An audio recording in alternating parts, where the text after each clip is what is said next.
کمل دوبارہ آپ ہی سے پوچھتا ہوں، کیا راتوں رات ویکینڈ کے اندر آپ نے دوبارہ سوچا کہ نہیں بدھ کو ہی بلا لیتے ہیں؟ حالانکہ آپ کے کولیشن پارٹنر سے اگر میں بیک گراؤنڈ انٹریکشن کی بات کروں تو they are not happy, M Q M کاف لیگ وہ آپ کے ساتھ نہیں ہے اس ایشو پہ؟ دیکھیں ندیم ملک صاحب، ایک تو میں یہ پرسیپشن کہ جی بڑا ایمرجنسی میں ہو رہا ہے، یہ اس کو میں ایڈریس کر دوں کہ یہ کوئی ایمرجنسی میں نہیں ہو رہا ہے، یہ بڑا لانگ پینڈنگ ایجنڈا ہے جس کو آئی ڈونٹ نو کیوں سارے جو یہ پرانی جماعتیں ہیں لکھنے اور کہنے اور بار بار اس کا اظہار کرنے کے باوجود ایگزیکیوشن پہ جب آتا ہے ٹائم تو بھاگ جاتی ہیں۔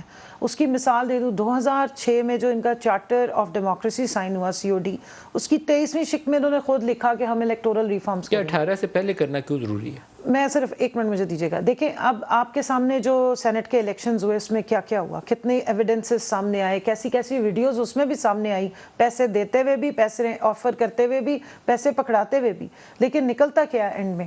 کوئی پارٹیز ان میں سے کیوں الیکٹورل ریفارمز کے لیے نہیں آتی؟ ان کی آپس میں لڑائی ہوئی بھی ہے۔ ایک اعظم نذیر تارڑ صاحب آپ کے ٹاک شو میں بھی آتے رہے ہیں، وہ الگ بیٹھتے ہیں اپنے بہت سارے لوگوں کو لے کے۔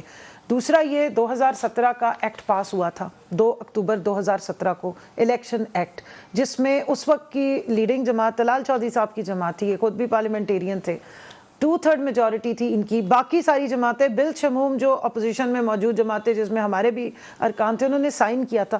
یہ اس کا 103 نمبر جو شک ہے وہ پڑھ لیں جس میں EVM کا ذکر ہے، جس میں انہوں نے خود مانا کہ ہم EVM کو کریں گے۔ آپ تینوں جماعتوں سمیت اتفاق رائے سے سب نے پاس کیا تھا نا، اب اتفاق رائے کی کوشش کیوں نہیں پھر کرتے؟ وجہ کیا ہے؟ اب اس کی صرف امپلیمنٹیشن ہونی ہے، کیوں اس پہ امپلیمنٹیشن نہیں ہو رہی ہے؟ پھر جناب اسمبلی میں یہ بل پیش ہوا 21 اکتوبر پچھلے سال 2020 کو، اس کے بعد سے اب تک آپ دیکھ لیں جتنی دفعہ بھی بلایا جائے، اور شاہد خاقان عباسی صاحب جب پرائم منسٹر تھے انہوں نے 1-2 دفعہ یہ ذکر کیا کہ ہم الیکٹورل ریفارمز کر رہے ہیں، وزیر اعظم عمران خان اس وقت چیئرمین، انہوں نے کہا کہ ہم اس کو ہم ویلکم کرتے ہیں، بٹ کرتے کیوں نہیں ہیں؟ اس لیے کہ جو چور راستے ہیں وہ بند کوئی کرنا نہیں چاہتا ہے، اور ٹرانسپیرنسی لانے کا اور کیا ذریعہ ہے؟ آپ اگر لیگ کے اوپر الزام لگاتے ہیں اور نون لیگ یہی الزام آپ کے اوپر عائد کرتی ہے۔ دیکھیں ساری جماعتیں ایک دوسرے پہ الزام لگاتی ہیں۔ طلال صاحب سے بھی پوچھ لیتے ہیں۔ مجھے 1 منٹ صرف دیجئے، میں اپنا جملہ ختم کر لوں۔ تمام الیکشنز کے بعد ہر حلقے میں ایک حلقے میں لوگ ہارنے والے کہتے ہیں ہمارے ساتھ دھاندلی ہوگی، یہ کب تک چلے گا؟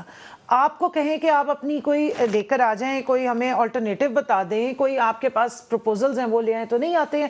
3 مہینے EVM پڑی رہی ہے اسمبلی کے باہر، کسی نے جا کے اس پہ اعتراض بھی نہیں اٹھایا اور کوئی جا کے جواز بھی نہیں دیا۔